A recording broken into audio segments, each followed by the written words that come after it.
আপনি কি জানেন মাত্র 3টি শব্দ আছে যেগুলো বললে জান্নাতের 8টি দরজাই খুলে যায় এবং আপনি যে কোনো দরজা দিয়ে ঢুকতে পারবেন?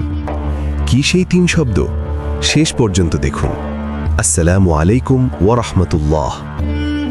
জান্নাতের 8টি দরজা আছে, প্রতিটি দরজা বিশেষ আমলের জন্য, কিন্তু একটি কালিমা আছে যা বললে 8টি দরজাই খুলে যাবে। রাসূল সাল্লাল্লাহু আলাইহি ওয়াসাল্লাম বলেছেন, যে ব্যক্তি ওযু করে তারপর বলে আশহাদু আল্লা ইলাহা ইল্লাল্লাহু ওয়াহদাহু লা শারীকা লাহ ওয়া আশহাদু আন্না মুহাম্মাদান আবদুহু ওয়া রাসূলুহু, তার জন্য জান্নাতের 8টি দরজাই খুলে দেওয়া হয়। সে যে কোনো দরজা দিয়ে ঢুকতে পারবে। দেখুন, ওযুর পর এই দোয়া পড়লে 8টি দরজাই খোলা, মানে নামাজীদের দরজা, রোজাদারদের দরজা, সাদাকাকারীদের দরজা, জিহাদকারীদের দরজা, সবগুলো। আপনি যেটা দিয়ে চান সেটা দিয়ে ঢুকবেন।